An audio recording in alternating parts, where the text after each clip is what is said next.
30 number পারার এটা পাবেন আপনি 10 নাম্বার আয়াত।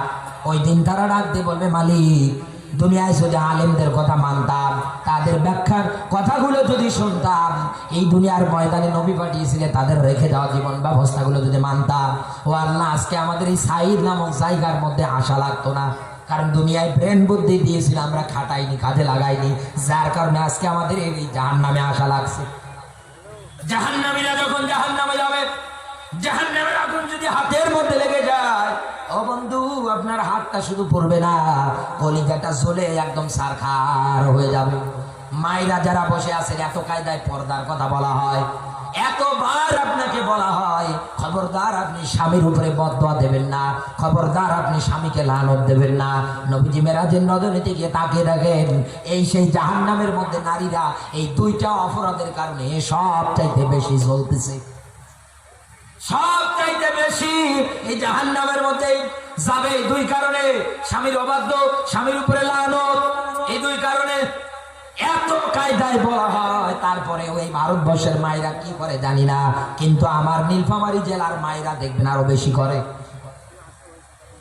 এজন্য সাবধান হয়ে যান, জাহান্নামটা দেখেন কত ভয়ঙ্কর। হুম ফিহা খালিদুন শব্দের দিকে খেয়াল করেন, চিরকাল থাকবেন ওই জাহান্নামের মধ্যে। শুধু এই কলিজা পুড়ে শেষ হয়ে যাবে, হয়তো আপনি মনে করবেন যে আমার যদি কলিজাটা পুড়ে সারখার হয়ে যায়, আমি তো আর বাঁচবো না, আমি তো মরে যাব। আল্লাহর কোরআন বলে লা ইয়ামুতু ফিহা ওয়ালা ইয়াহইয়া। সূরা তাহার ৭৪ নম্বর আয়াতে আল্লাহ ব্যাখ্যা দিয়েছে। আল্লাহ পাক বলে আমার জাহান্নামের মধ্যে যারা যাবে, ওরা মরবেও না, ওরা বাঁচবেও না, মরা বাঁচার মধ্যবর্তী স্থানে রাখবে কে? আরো সুরে বলে, চিন্তা করে দেখেন তো, চিরকাল যদি থাকা লাগে, পানি চাইবেন যেমনি করে বউয়ের কাছে পানি চেয়েছিলেন, আপনার বউ আপনাকে আদর করে ভালোবাসা দিয়ে পানি দিয়েছিল, ওইভাবে দেবে না, ওই পানি দেবে না, মোলায়েম সব পানি আপনাকে দেবে না, ক্লিন পানি দেবে না। ফেরেশতাদের কাছে পানি চাইবেন, খাবার চাইবেন, দেবে জাকুব নামক এক ধরনের বৃক্ষ জাতীয় ফল, এত কাঁটাযুক্ত, তিক্ততা। ও বন্ধু, কেন দিনের পথে আসেন না? কেন নামাজ পড়েন না? কেন পর্দা করেন না? কেন যাকাত দেন না? কেন হজ করেন না? এই দুনিয়ায় কেন ভালো ভালো কাজগুলো আপনি করেন না? যার কারণে অবস্থা দাঁড়াবে এরকম। জাকুব নামক ফল যখন আপনাকে দেবে, ক্ষুধার যন্ত্রণা সহ্য করতে না পেরে ওই জাহান্নামের মধ্যে ওই ফলটাই আপনি খেতে শুরু করে দেবেন। এই জাহান্নামে এই ফলটা যখন খেতে শুরু করবেন, গলার মধ্যে এসে আটকিয়ে যাবে, ভিতরেও যাবে না, বের হয়ে আসবে না। ফেরেশতাদেরকে ডাক দিয়ে বলবেন জলদি করে আমাদের পানি দাও, আমাদের আর সহ্য হয় না। ও বন্ধু, এইরকম বোতলের যে মান পানি আছে, ফ্রেশ পানি আছে, এই পানি দেবে না, দেবে পোড়া তেল, পোড়া মোবিল, গরম পানি। যখন এই দেবে খাওয়ার জন্য, যখন এই মুখের কাছে নিয়ে আসবেন, আল্লাহর নবী বলেন এই মুখের মধ্যে যত গোশত থাকবে, চামড়া থাকবে, সব মুহূর্তের মধ্যে গলে পড়ে যাবে, খসে যাবে। নবীজি বলেন এত কিছু হওয়ার পরেও লোকটা জাহান্নামের ওই গরম পানিগুলো, ফুটন্ত জিনিসগুলো যখন পান করবে, পেটের নাড়ি ভুঁড়ি যা আছে সব বের হয়ে চলে যাবে। এই জাহান্নাম থেকে আমরা বাঁচতে চাই না, বলেন না? আমরা বাঁচতে চাই না। চাইলে কর্মসূচি কি? আমার আল্লাহর ব্যাখ্যা হচ্ছে, দুনিয়ায় অবশ্যই আল্লাহর আয়াতের দিকে ফিরে আসা লাগবে। আমরা পারবো তো? পারবো। আর এই ব্যবসা করতে গেলে দুইটা জিনিস, মায়েরা যদি থাকেন মায়েদেরও করা লাগবে। কোরআনে কারিমের আয়াত, আল্লাহ পাক বলেন ওয়া ইন্নাহু লাযিকরুল লাকা ওয়া লিকাওমিকা ওয়া সাওফা তুসআলুন।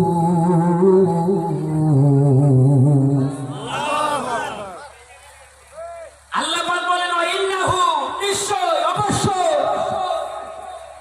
জিজ্ঞাসা করবো, হে নবী আপনাকে, আপনার উম্মত যারা আছে জিজ্ঞাসা করবো দুনিয়ায় কোরআন মানা হয়েছিল কিনা। কারণ কোরআন মানা ফরজ। কোরআন মানা কি? আরো জোরে বলেন। কোরআনের বিধানগুলো মানা কি? ফরজ। মায়েরা যারা আছেন যদি না মানেন, আয়াত যদি না মানে, আমার ভাইরা যারা বসে আছেন আয়াত যদি না মানে, এইরকম জাহান্নামে আপনাকে যাওয়া লাগবে। আপনি কতক্ষণ সহ্য করবেন চিন্তা করেন। একটা পরিবার, একটা সমাজ এই দুনিয়ার মধ্যে ধ্বংস করে এই মায়েরা। এক কথা বলেন না কেন? সামনে বসে আজকে আজকে সাইজ হবে, জায়গা মতো সাইজ হবে। বৌমা যারা আছেন কান খাড়া করে, মায়েরা যারা আছেন কান খাড়া করে, দাদিরা যারা বসে আছেন তারাও কান খাড়া করে। আর আপনারা আমার খালি প্রশ্নের জবাব দেন। কোরআনে শয়তানের চক্রান্তের ক্ষেত্রে আপনি কেন ভয় করেন? আল্লাহ প্রশ্নপত্র সব ফাঁস করে দিয়েছে। আমি যদি স্কুলের পরীক্ষা দিতে যাই, কলেজের পরীক্ষা দিতে যাই, প্রশ্নপত্র আমার হাতে একবারে দেবে না, ঘন্টা পেটাবে, বেল পেটাবে, তারপরে প্রশ্ন দেবে। মহান মালিক সব পত্র ফাঁস করে দিয়েছে, আপনি যেন ভালো কথা বুঝতে পারেন। কোরআনে কারীমের মধ্যে আল্লাহ ব্যাখ্যা দিয়েছে, আলেম যারা আছেন তাদের জন্য খোরাক, ইন্না কাইদা শাইতানা দাইফা। আল্লাহ পাক শয়তানের চক্রান্তের ক্ষেত্রে দিয়েছে দুর্বল। দাইফ মানে দুর্বল, একেবারে দুর্বল, একেবারে টান। ইন্না কাইদা শাইতানি দাইফা, একেবারে দুর্বল। খুলিকাল ইনসানা দাইফা, মানুষ একেবারে দুর্বল। দুইটা ব্যাখ্যা পেলাম। কয়টা বলেন না কেন? দুইটা ব্যাখ্যা পেলাম। শয়তানের চক্রান্ত দুর্বল এবং মানুষও দুর্বল, আমরা দুইটা ব্যাখ্যা পেলাম। এবার এই সাইডে মায়েরা যারা বসে আছে, আপনাদের ব্যাপারে কোরআনের আয়াত কি জানেন? পড়েন না তো, আপনারা তো পড়েন না। নবীজি বলেন লা তাজআলু বুয়ুতান মাকাবির, ঘরগুলোর যেন কবর না বানাও। মায়েরা তো কোরআন পড়ে না। এ আমার এলাকায় কি আর আপনার এলাকায় কি ওই সমান? মায়েরা যারা আছেন আপনাদের ব্যাপারে আল্লাহর কোরআনের আয়াত, ইন্না কাইদা কুন্না আযীম, মেয়েদের চক্রান্ত ভয়ঙ্কর। আযীম শব্দের ব্যাখ্যা বোঝে? আল্লাহ পাক বলেন ভয়ঙ্কর। ভয়ঙ্কর যে তার বাস্তব প্রমাণ করি। নতুন একটা ছেলে বিবাহ বন্ধনে আবদ্ধ হয়, বছর 6 মাস যেতে না যেতে মুরগি একটু ধান খেয়েছে, এই নিয়ে গন্ডগোল, ছেলের কানে উঠিয়ে দিয়েছে। শেষে এমন ষড়যন্ত্র, মা বাবা সব দিলে, হাতে হাত দিয়ে বলছে তুমি আমার আর আমি তোমার। এক কথা বলো, সন্তান কি ভাষা মানুষ হয়েছে? বাতাস খেয়ে হয়েছে? মা বাবার প্রতি তার দায়িত্ব নেই, কর্তব্য নেই?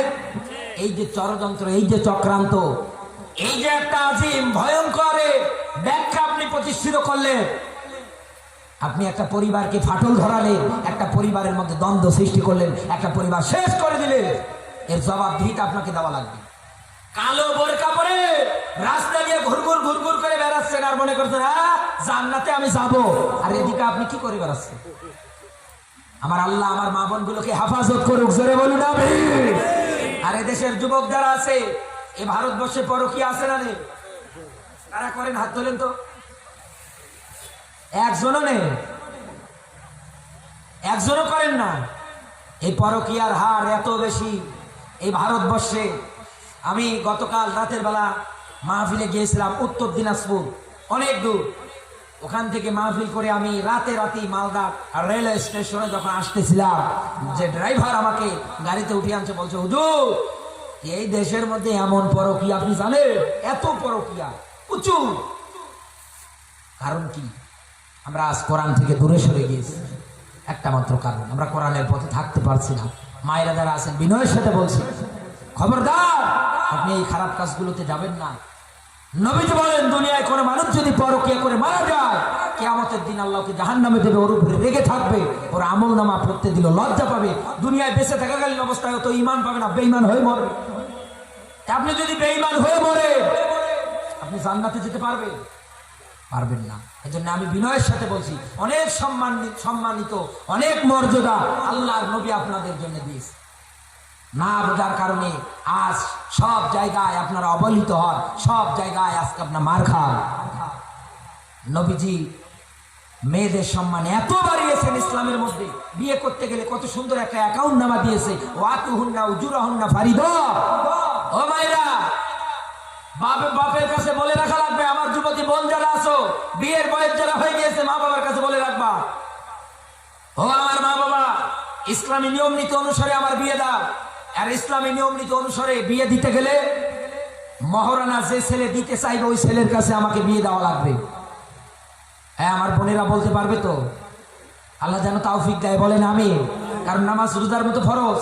যারা দেননি এই মহারানার ওয়াজ শুনে মুরব্বী চাচারা হাসতেছেন না? কিয়ামতের দিন আপনি জিনাকারের কাতারে দাঁড়াবেন, হিসাব করে মরেন। এখনো যদি বাকি থাকে বউকে দিয়ে দেন। বাসর রাতে অনেকে মাফ চায়, ও মাফ হয় না, বউকে দিয়ে দেবেন। এটা আদায় করাই লাগবে, কারণ এটা নামাজ রোজার মতো ফরজ। আল্লাহ যেন আদায় করবার তৌফিক দেয়, বলেন আমিন। নবীজি এগুলো প্রতিষ্ঠিত করেছিল কি দিয়ে? কোরআন দিয়ে। আজও দুনিয়ায় কোরআন আছে, কিন্তু প্রতিষ্ঠিত নেই, হয়ে গিয়েছে কি উল্টা পাল্টা।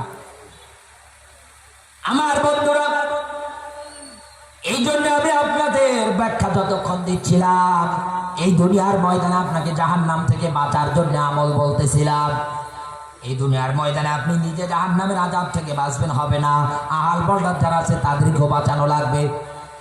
2 নম্বরে, এই দুনিয়ার ময়দানে জাহান্নাম থেকে যদি বাঁচতে চান, এই দুনিয়ার ময়দানে আপনি যদি মা বোন হন, অবশ্যই অবশ্যই আপনাকে পর্দা করা লাগবে, ফরজ বিধান মেনে চলা লাগবে।